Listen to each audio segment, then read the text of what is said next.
So what I would like to talk about now is kind of the time dependence of this case of a particle like an electron inside a magnetic field, which is now processing around the magnetic field in its path to line up with the magnetic field, or basically align its spin with the direction of the magnetic field. So basically we have this magnetic field, B, and the electron is spinning around it with which basically creates its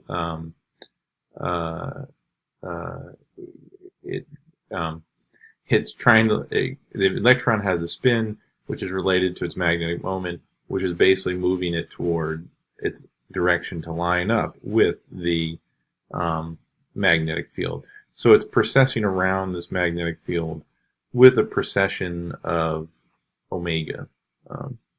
So it's processing around magnetic field in that direction.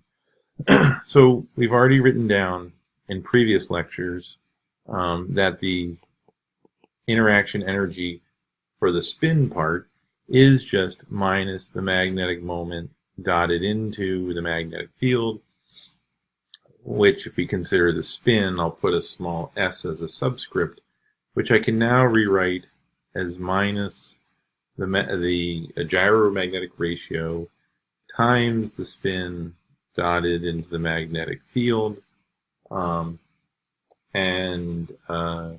So let's start with an initial state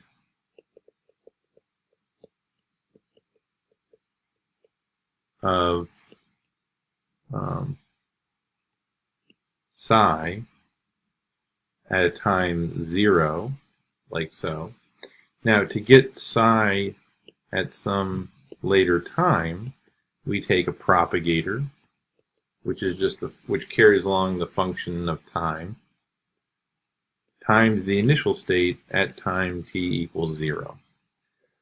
So what's our propagator going to look like? Well, the propagator should be e to the minus I, the Hamiltonian, times the time, divided by h bar.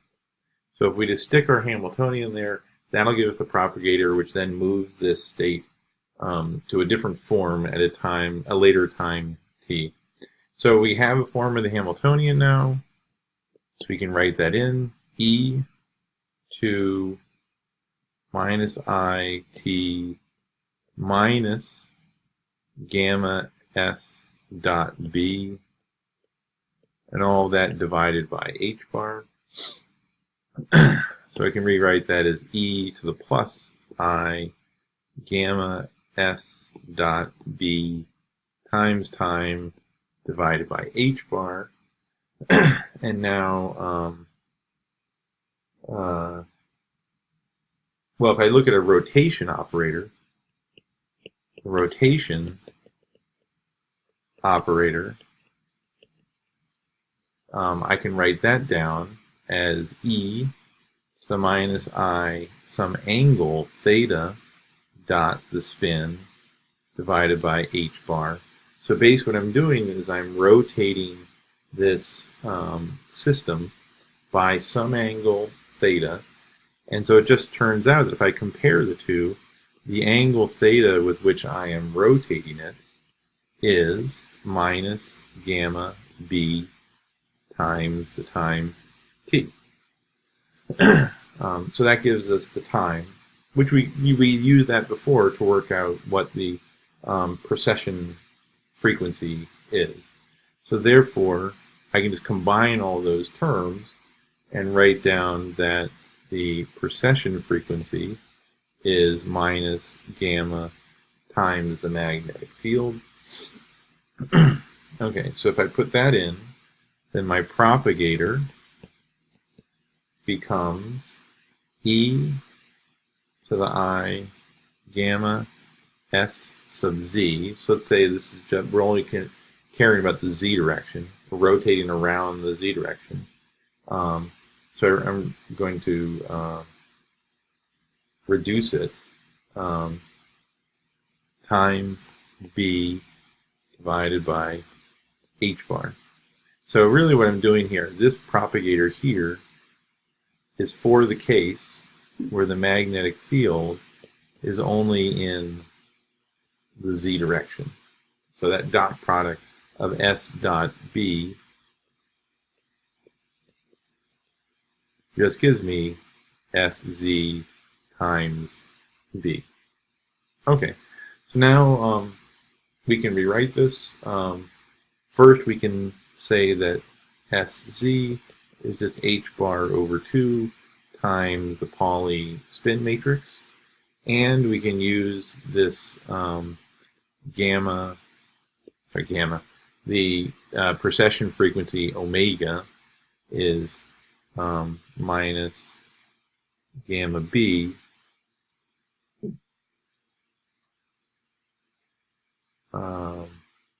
and what I get is I'm sorry, there should be a time in this equation here. So now what I get for the propagator is e to the I omega naught times t times the Pauli spin matrix divided by 2. So the h bar in this equation canceled out the h bar in the propagator equation. Okay. So really, since I'm dealing with a wave function as a vector wave function, then I should write down this propagator as a matrix where I have e to the I omega naught t divided by 2. So basically I'm writing out the Pauli spin matrix as in its matrix form.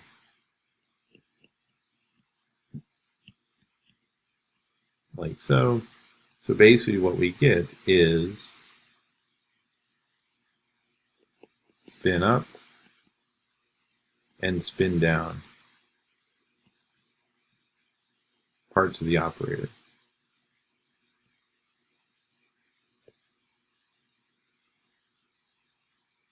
Like so. So basically, we move from one line to the next by basically writing out the Pauli spin as it's in its matrix form. Okay, so that means that, let's say we look at the case of just the spin up particle. So that spin up particle, I can write its initial wave, or the initial state, as the cosine theta over 2 e to the minus I phi divided by 2 times the sine theta over 2 e to the I phi divided by 2. So that's my that's basically 1/2 of my spinner. That's just the spin up part of the spinner equation. So now when I write out psi at some time t later on, so that's the propagator times psi of a time equals 0. So if I write it those matrices, I get e to the I omega t divided by 2, e to the minus I omega naught t divided by 2 times the state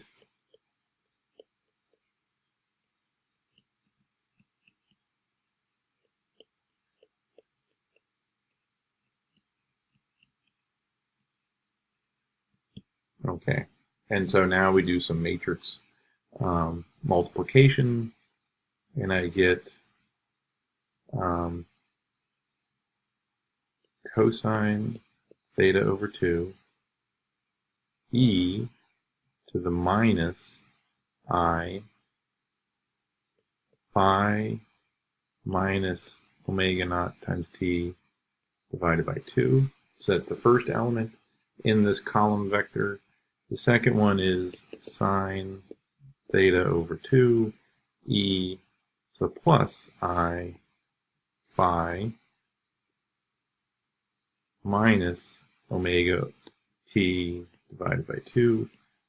So that now is my new column vector, my new state.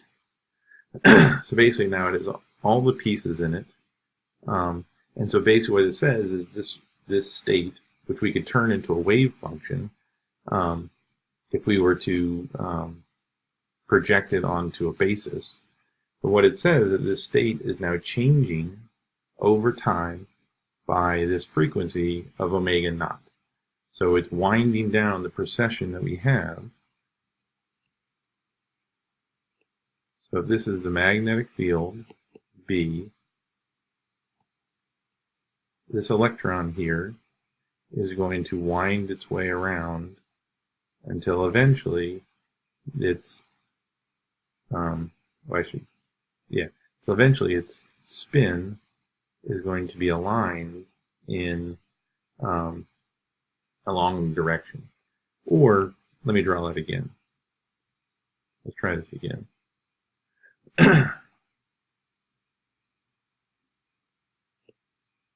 So the magnetic field B, right here, in the z direction, is now going to have an electron, which is written as a spin,